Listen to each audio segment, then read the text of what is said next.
Welcome to Inmate Tea with AMP, the podcast where voices from behind the walls are heard, honored, and amplified. Today's episode addresses a deeply troubling issue that affects countless incarcerated individuals in North Carolina, the so-called complete search procedure. Unlike the standard squat and cough, this invasive process subjects men and women to degrading, humiliating, and sexually exploitative treatment. On August 22nd of this year, the complete search procedure in its entirety was released to the North Carolina inmates on their tablets. In response, we at Inmate Tea with AMP emailed North Carolina Department of Adult Correction on August 28th to request comment. As of today, we have not received a response. This is an issue we are actively following. Our brave caller today shares his personal experience with this procedure, an experience that left him not only traumatized but also stripped of the dignity every human being deserves. We want to be clear.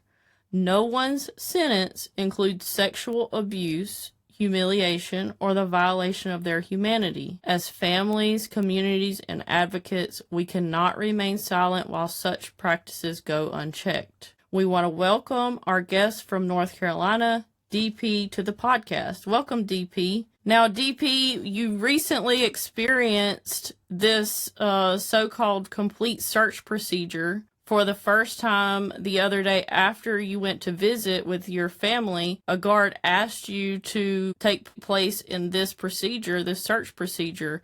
Can you please explain to us about that procedure? I turn around, I bend over at the waist, and I spread them. And when I turn around, I catch him smirking. So now I'm really uncomfortable because now I'm like, is he laughing at the fact that he has the power over me, or is he smiling at the fact that he likes what he's seen? Not only that, it was also by an officer that a lot of people in the prison are saying that is homosexual. Not only the inmates saying it, but guards have been spreading that rumor around. So whether it's true or not, that's already going around. So now I'm having to search by someone who could possibly be homosexual, and he's smiling and smirking at the fact that he's making me bend over at the waist and spread my cheeks. So, DP, you're telling us that when you come from visit, from seeing your loved ones, you go in here to perform this search, and you did as you were informed to do the first time. You bend over at the waist. Right. This is standard, right? Whenever you go to visit, afterwards you're searched, correct? This is like normal. But this search, the way they're doing it is not normal. A standard search, the way they're doing it is not normal. Yeah, okay. A standard search is what you would do is you would strip down naked. You would hand the officer your clothes. You would stand there, and they hold up your arms. They would look under your armpits, in your mouth, and view the front of your body. They'll ask you to lift your posterior up and squat down and cough. Then they will tell you to turn around, face the wall, and squat and cough. They'll check the bottoms of your feet, give you your clothes back, and you put on your clothes. Now what they're asking us to do is to raise our arms, run our fingers through our hair. Once we're naked, we take our clothes off, give them to them.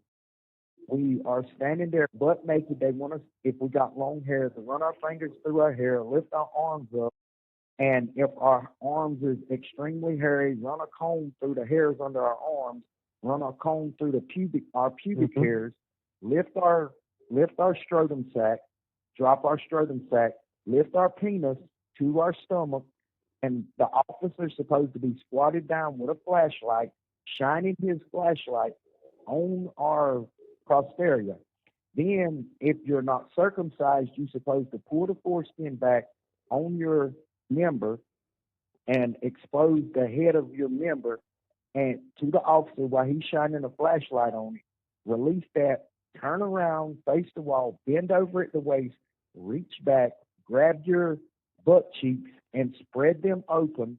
The officer is to squat down with a flashlight and look in your anus, at your anus with the flashlight, and they say this is to check for abrasions or any sexual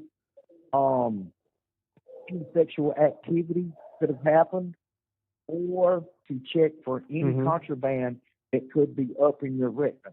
And if they feel like there is something up in your rectum, they can take you to medical, and the medical staff can stick their fingers in your rectum and check inside your rectum for any kind of contraband that you've stuffed up in your rectum. And they're doing all this without the pretenses of seeing you do anything or any suspicion that you might have done anything like this. They can simply They're pick just you doing out this and ask you to do this. Yes. And what happens if you refuse? Well, if you refuse, it can be a number of things. The first they're going to automatically say you're disobeying a direct order.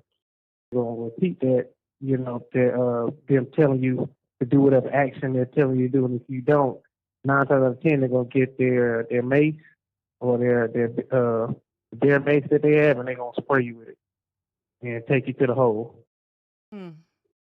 DP, how long have you been incarcerated? As of right now, I've only been incarcerated for 7 months. But before this, I did 2.5 years a few years ago. Okay, and Pig, my co-host on the line, has done over 20 years incarceration. So I want to pose this question to both of you. Have either of you ever been subjected to this search? And for DP, prior to the search that you just experienced, have you ever been subjected to this before? No, I've never been subjected to a search of this nature at all. I've never been searched like this in 20 years of my incarceration. And, this is something that concerns me because, as DP stated a while ago, you do have staff of the homosexual nature. Yeah. And I'm concerned about this because, as DP stated in just a few minutes ago, this man asked him to do it not once, not twice, but 3 times, and then requested him to do it the 4th time. And this officer was smirking when he's watching him. So, I would assume that either way he thinks, well, I got the authority over him to make him do what I want. I can degrade him. I can strip him of his dignity at any moment and make him do whatever I say. Or he could be like, he's getting some kind of sexual arousal out of this. Either way, it's against human nature, whether you're a man or a woman, to want to expose yourself to a person that you're not sexually inclined with. Yeah. So, when you're in a setting like this, go ahead, brother. No, I was saying, and at the same time, if you refuse to do that, then you're subject to being maced and taken to the hole, where, that can be psychologically damaging to you over, something that minor. Yeah. DP, in that moment, did you feel like from this officer that he was getting pleasure out of asking you to do this? Yes, I did, because when I turned around, he was covering up his private part as if it was a bulge or something there. So after all of this, I actually wrote a PREA on this officer in the situation, and, after their investigation, nothing was done. Wow. Your disciplinary action was dismissed after you wrote a grievance about this egregious situation. So you brought to the light the fact that you felt like you was sexually objectified. So to cover up any wrong that they feel that their officer had done, they dismissed, they throwed away the write-up, but yet you went to the hole and sat in the hole. Yet you got sprayed with mace. Yet you was humiliated to the point of now it has mentally affected you to a point of, you've been dehumanized. You've been stripped of your dignity. You've been took to a place that you can never come back from, and you have to live with this day in and day out. This was not part of your sentence. Your sentence was to be rehabilitated. to gain dignity, to gain, you know, a place in your life where you can go out there and be a productive citizen, to stand up upright and proud of yourself, even though you've been at the lowest point in your life. And then this man does this, and they say, oh, well, it's okay. We're going to dismiss the write-up. But how can they repair you? Right. It's unrepairable, honestly. Yes. So tell us how today, sitting here on this phone, how does it make you feel today when you're looking back on it and you're thinking about this situation? How does it make you feel to know that you could be subjected to this again? How does it make you feel as a man knowing another man has pretty much violated you in this way? Tell us, let our viewers hear that. Yeah, it honestly makes me feel less of a man because I see the same officer every day laughing and giggling with his colleagues, knowing that I was degraded by this man during my search. You know, it just makes me feel less of a man because, you know, honestly, it feels like there's nothing I can do about that situation. Even with the PREA, I felt like nothing that was done. If I resorted to violence, nothing would be done other than me being sent to the hole and being, you know, beat up and assaulted by, you know, the other officers. So it just feels like I'm in a lose-lose situation. Yeah. And I can definitely see why you feel that way. You know, PREA, Prison Rape Elimination Act, is federal law, and it is supposed to protect your rights and protect you from things like this happening. And the fact that you filed a PREA and nothing was done about it, nothing was even looked into. Did they ever come back with any kind of response to you? There was really no response. The investigating officer basically just asked me to go through the details of what happened again. And I told him all the details, exactly how I put in the PREA.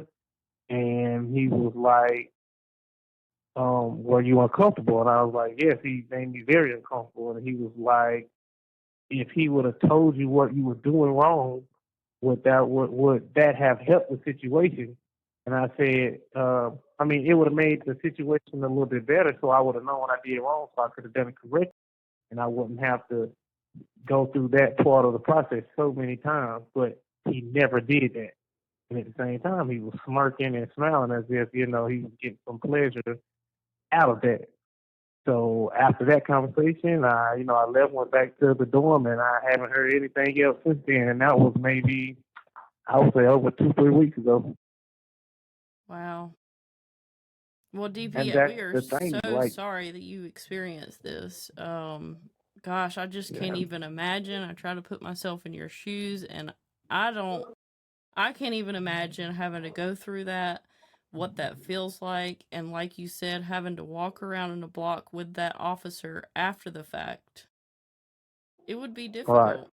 Yeah. I mean, I can understand what you feel because when you have somebody that's wronged you in that way, that's took advantage of you, and you feel in your heart that they took advantage of you, they didn't just do their job, they utilized their job to violate your manhood, to violate your privacy, to dehumanize you, you know, and Right. then you got to walk the child, you got to go outside, or you go back to visitation and this same person's in there. Now you're like, what am I supposed to do? You know, do I do this again? Do I go through this again? Because I filed a PREA on this man. I feel like this man shouldn't be anywhere around me. And then also, Right. it makes you want to be to the point where you tell your family, hey, don't come up here and see me because I'm going to have to go through this. This separates you from your family. You shouldn't have to go through such degradation. You shouldn't be treated in this fashion just to see your children, just to see your wife, just to see your mom and your dad and your grandparents. You only have so many people that's going to come up here and see you, and these people are the key people in your life that's going to be here and support you through these hard times that you're going through. Then you be faced with something like this, something so degrading and dehumanizing that you don't even want your family to come and see you because you know that this is what's going to happen. You know, Yeah. that's just unbelievable. It is. Well, thank you so much, DP, for coming on the podcast. We really appreciate you coming on and sharing this, even though it's not the easiest story to share. And I do want to thank our listeners. Thank you for listening to this important episode of Inmate Tea with AMP. The story we heard today is more than just one person's painful experience. It's a call to action. We must remember that justice does not mean abuse. Accountability does not mean humiliation. And incarceration should never equal the loss of basic human dignity. As families and advocates, we have a responsibility to speak out, to demand change, and to remind the world that every life, every person, carries worth beyond their mistakes. Until next time, keep standing for truth, keep raising your voice, and keep the humanity of our loved ones at the center of this fight.